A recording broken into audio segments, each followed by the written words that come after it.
क्या है विक्रम संवत का मतलब? प्रिय मित्रों, हिंदू पंचांग में हर चैत्र माह में नववर्ष की शुरुआत होती है। चैत्र महीने के पहले दिन से यानी सूर्य के पहली किरण से हिंदू नववर्ष शुरू हो जाता है। ब्रह्म पुराण की मान्यता के मुताबिक इसी दिन से सृष्टि का निर्माण शुरू हुआ था। शास्त्रों के अनुसार भगवान ब्रह्मा ने सृष्टि की रचना की शुरुआत चैत्र महीने के शुक्ल पक्ष के पहले दिन से की थी, जिसके कारण हिंदू पंचांग के अनुसार इस दिन को नया साल कहा जाता है। और उन्होंने सृष्टि की खोज 1,97,29,40,125 साल पहले की थी। इस लेख में विस्तार से जानेंगे कि हिंदू कैलेंडर में नया वर्ष 1 जनवरी को आखिर क्यों मनाया जाता है। विक्रम संवत पंचांग में हिंदू नववर्ष के पीछे का साइंस आखिर क्या है? विक्रम संवत पंचांग की शुरुआत कब और कैसे हुई थी? विक्रम संवत का इतिहास। भारतीय हिंदू कैलेंडर की गणना सूर्य और चंद्रमा के अनुसार होती है। दुनिया के सभी कैलेंडर किसी न किसी रूप में भारतीय कैलेंडर का अनुसरण करते रहते हैं।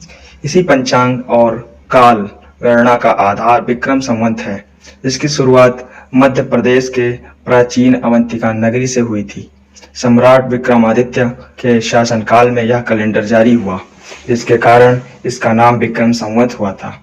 विक्रमादित्य ने इसी दिन विदेशी आक्रमणकारी शकों को युद्ध में हराया था। उनकी इस जीत को याद करते हुए चैत्र महीने की 1 तारीख को विक्रम संवत के तौर पर मनाया जाता है।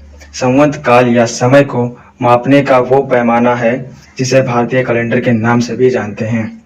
भारत देश में विक्रम संवत के अनुसार नया साल बनाने की परंपरा है। जिस विक्रम संवत को हम मानते हैं, उसका आरंभ भारतीय इतिहास में महत्वपूर्ण स्थान रखने वाले उज्जैन के महाराजा विक्रमादित्य ने किया था। जी हाँ, 57-58 ईसा पूर्व में मध्य प्रदेश के प्राचीन शहर उज्जैन के चक्रवर्ती सम्राट विक्रमादित्य ने भारत को शकों के अत्याचार से मुक्त करवाया था। इसी विजय की खुशी और याद में चैत्र माह की शुक्ल पक्ष की प्रतिपदा को विक्रम संवत की शुरुआत हुई थी।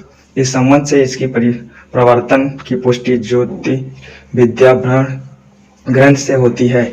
इसके अनुसार विक्रमादित्य ने 30,4400 कली अर्थात 57 ईसा पूर्व विक्रम संवत चलाया गया था।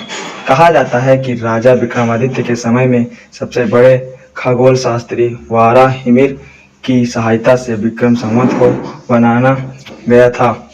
विक्रम संवत अंग्रेजी कैलेंडर से 57 वर्ष आगे चलता है,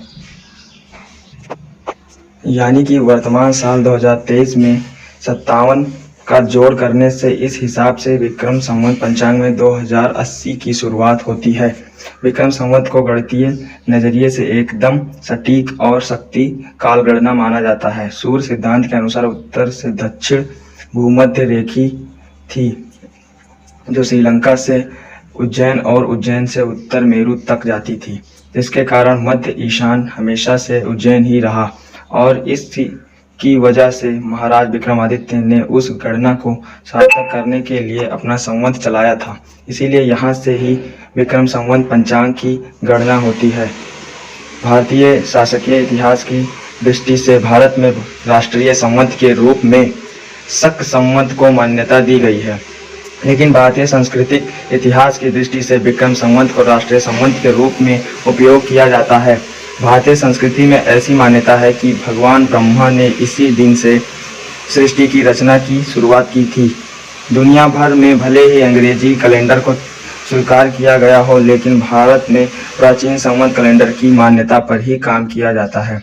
आज भी हमारे देश में व्रत, त्योहार, विवाह, मुंडन की तिथियां भारतीय पंचांग के अनुसार ही देखी जाती हैं। वहीं शक संवत को सरकारी रूप से अपनाने के पीछे वजह दी जाती है कि प्राचीन लेखों और शिलालेखों में इसका वर्णन देखने और पढ़ने को मिलता है। इसके साथ ही शक संवत विक्रम संवत के बाद शुरू हुआ था। अंग्रेजी कैलेंडर से यहाँ 78 वर्ष पीछे है, यानी 2023 से अगर 78 को कम कर देते हैं तो होता है 1945। इस प्रकार अभी 1945 शक संवत चल रहा है।